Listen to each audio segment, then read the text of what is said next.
Okay, well, I. Hi everyone, my name is Malavika Rajkumar. Joining me, I have my colleague Shanotra Kumar.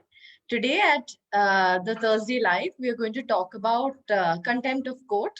I'm sure you've been reading the news about how an advocate named Prashant Bhushan has had criminal contempt against him and now sentencing hearings and all that is happening. Well, we'll actually explain the law behind contempt and also give you clarifications on the types of content that are there. Now, when it comes to the history of contempt of court, basically the concept of contempt of court is several centuries old. In England, it is common. It is a common law principle basically that seeks to protect the judicial power of the king. Initially, it was exercised by himself. Later, it was exercised by a panel of judges who acted in his name. So, a violation of a judge's order was considered an affront to the king itself. Now, this is where the idea actually comes from. Now, in India especially, there were pre-independence laws of contempt which were present during the British rule. Besides the early high courts itself, some of the princely states, some of the high courts, earlier high courts, also had contempt of court as one of the laws in existence before independence. Now, when the constitution was adopted, contempt of court was made one of the restrictions on the freedom of speech and expression, which is guaranteed to us under Article 19. Separately, Article 129 of the Constitution also gives power to the Supreme Court to punish itself for contempt of court, meaning punish other judges that do anything which is considered to be contempt. Then, apart from that, high courts also have the corresponding power to punish itself or other judges under Article 215. But in the end, a law was made, the Contempt of Courts Act 1971, which gave statutory backing to the idea. Now, I'm sure you've been seeing a lot of debate on whether the contempt of court itself infringes your right to freedom of speech and expression. Now, Article 19(1)(a) states that all citizens have the right to freedom of speech and expression. But it is very important to note that 19(2) very clearly talks about the reasonable restrictions. So only on these grounds can actually your freedom of speech and expression be curtailed by the government. Some of these grounds are security of the state, friendly relations with foreign states, public order, decency, morality, defamation, incitement of any offense, anything that you do against the integrity or sovereignty of India, and most importantly, contempt of court. So, a citizen is allowed to make a fair criticism of a judge, judiciary, and its functioning. If the criticism is made in order to enable any systemic correction, then the court will look into the issue of contempt. However, at the end of the day, it's important to note that judges have the final decision on whether something that has been done is contempt or not. So, there are two types of contempt. I will be discussing civil contempt and Shanotra will be discussing the criminal one. So, civil contempt is basically willful disobedience of a judgment, decree, direction, order, a writ, or any other process of court, or a willful breach of an undertaking that you have given to court. Now, taking some instances from some Supreme Court cases that have come about, the power to penalize, excuse me, the power to penalize an officer of the court has to be exercised when the order is deliberately not obeyed or there is no compliance which is deliberate. Apart from that, specifically when the action of the person doing this contempt of court is willful, deliberate, and clearly disregards court, it amounts to civil contempt. Now, it's important to note that the punishment for civil and criminal contempt is the same, which is an imprisonment term up to 6 months or a fine which may extend to 2,000 rupees. Now, Shanotra will talk about criminal contempt. So, just to add to what Malvika explained in the beginning, the purpose of the law on contempt of courts is to maintain and uphold the dignity and respect of courts in the eyes of the public and also to deter people from disrespecting the court. Now, she spoke on what amounted to civil contempt. To talk a little more on what criminal contempt contempt is. It's basically something that's been like you've been hearing it in the news a lot, as Malvika said, because of the senior advocate Prashant Bhushan's case, who was held guilty by the Supreme Court for criminal contempt for some of his posts on Twitter. Now, so the Contempt of Court Act clearly says that if a person makes any statement that may be either written or spoken, which tends to obstruct the administration of justice or scandalizes or in any way lowers the authority of a court, it amounts to criminal contempt. Now, this definition also includes the remarks or allegations that can be made against judges as well. It's not just against the court, but also like individual judges as well. Now, the rationale behind criminalizing these acts is that it raises questions about the integrity and authority of the judiciary, which, as I said before, obstructs public confidence in the institution itself. Now, which further can also disrupt the administration of justice. Now, the law on contempt intends to basically preserve the authority of the judicial process and basically overall protecting the reputation of the court. Now, the definition and explanation that I just gave was something that's been provided by the law, the Contempt of Court Act of 1971. Courts, on the other hand, have also provided a much more elaborate list over the years through different cases on what amounts to criminal contempt.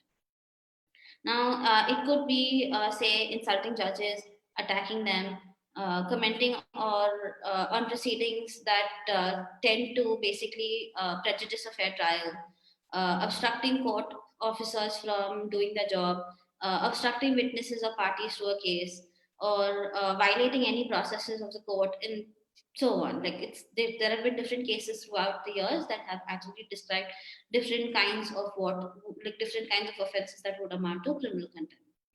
Now, one of the instances that I mentioned while talking about the definition of criminal contempt, that's something that I brought up, was scandalizing the court. This is something that has not only been in the news of late because of the Prashant Bhushan case, but also it's been debated since the time the Law Commission report came out in about 2 years ago, 2018. The Supreme Court has defined scandalizing the court. Basically, like if you go into seeing the different cases that the Supreme Court has laid down the definition to be basically an attack on individual judges or the court as a whole, with or without referring to particular cases which cast unwarranted or defamatory remarks upon the character or the ability of the judges. Now, as you can see, scandalizing of the court is quite a broad definition, which is why it has invited a lot of debate on this issue over the years. The Law Commission has been considered amending the Contempt of Court Act to possibly remove this scandalizing the court reason, but eventually decided against it. Now, in the 2018 report, they noted that at that point when the report came out, there were about 96,993 cases of civil contempt and about 583 cases of criminal contempt pending in Indian high courts and Supreme Court. They felt that because of this high number of cases, it was justified to retain this provision because it was something that was a crime that was prevalent in the judicial system, and it needed to be prevalent and continue for protecting the authority of the judiciary. Now, the report even compared this particular type of offense to countries like UK that have actually abolished scandalizing the court as a reason for criminal contempt. But again, it decided against following what the UK has done mainly because of two reasons. First was the sheer number of cases that existed in India when the report came out, as opposed to UK, where the last case of scandalizing the court was back in 1931, and it was justified for them to remove penal provision for which there were no criminal prosecution whatsoever. The second ground was that UK laws actually have an alternate criminal provisions for scandalizing the court, not directly under contempt laws, but they exist in other criminal laws, something that India doesn't have. Now, basically, the commission noted that if India were to do away with this reason of like the scandalizing of court provision, we would be left with a very big legislative gap. And so finally they decided to like go against it and just keep the law as is, and did not did not amend any provision of criminal contempt or civil contempt, but the same which is being followed right now. So to basically like now that you know what civil contempt and criminal contempt is, it's also you also have to know that it's not the like if an order of either of those have been like passed against you, it does not mean that that's it. You have a right to appeal. Now, if you've been held, as I said, if you've been held guilty of contempt, the Contempt of Court Act actually provides for a right to appeal against the orders of the High Court, and this is a proper statutory right. Now, prior to this law coming in place in 1971, there was no statutory right to appeal. Now, this did not mean that if you like back before 1971, if you were held guilty of contempt, you had no options. You had the option of filing like for like basically asking the High Court to issue you a grant or issue you a certificate under Article 134 that Malvika had initially mentioned. Or the second option that you had was to file a special leave petition before the Supreme Court.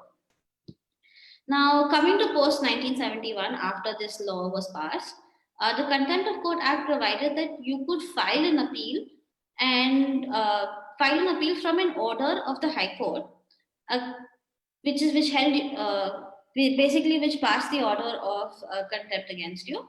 Now, if the order of punishment had been passed by a single judge of the High Court, there was a right to appeal to the division bench, which means a bench of the High Court which is not less than 2 judges of the High Court. Now, if the order of punishment was passed by the division bench, then the appeal would go to the Supreme Court.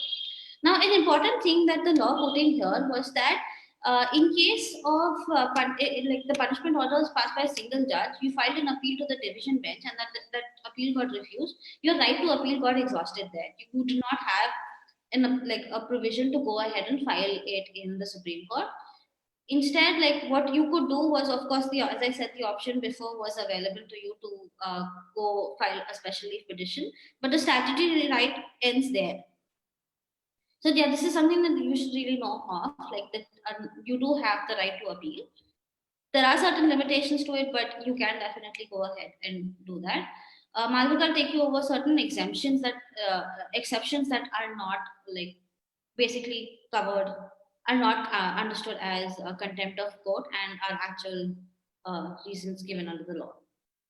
So the Contempt of Courts Act specifically gives a couple of exceptions to when it would be deemed as contempt. So one of the main exceptions that it specifically points out is fair and accurate reporting of judicial proceedings. So if this is done, it is not amounting to contempt of court. This is also a right that the press has under the right to freedom of press, and even fair criticism on the merits of a judicial order after a case is heard and disposed of will not be considered contempt of court. I'm sure you've been seeing a lot of articles where lawyers are criticizing judges for writing a judgment in a certain way, and many other examples, but all these do not amount to contempt. Now, apart from this, for many years, truth was not considered a defense against a charge of contempt. There was an impression, basically, that which resulted in the act being amended in 2006 to introduce truth as a valid defense. And truth is a valid defense only if it was in the public interest and it was invoked in a bona fide manner, meaning it was shared and distributed to the officers of the law in a bona fide manner. But again, remember, at the end of the day, all these exceptions to contempt are at the end of the day heard by the judges themselves. So you do have a right to appeal, like Shanotra mentioned, but these exceptions are at the discretion of the court hearing the matter. Now, apart from that, under criminal contempt, because there are a lot of basically under criminal contempt, any word spoken, written, signs, or visible representations that you make which could be considered as contempt will not be an issue for someone who had no idea that at the time of distribution that this person was doing something which would result in contempt of court. So if you were a party that was unaware of the nature of the contempt that was happening, then you can definitely use this defense also while being asked by this from the court. Now, these exceptions are very important to note, but like I said, the final decision rests with the judges themselves. So now that Shanotra and I have mentioned what contempt of court is and the two types of contempt, I hope you have a better understanding of how to approach basically judicial officers, especially if you have cases. And it's very important to know that even if this law may be a small law which you can easily read, it's just 5 pages long. At the same time, it is one of the most important laws that are being used against a lot of people today. So it's important that you're aware of this. If you have any comments or any questions, please leave it in the comment section, or you can go to our website and leave it under the Ask Nyaya tab. Our website is www.nyaya.org. You can also follow us on all our social media channels. Thank you. I hope you had an informative session.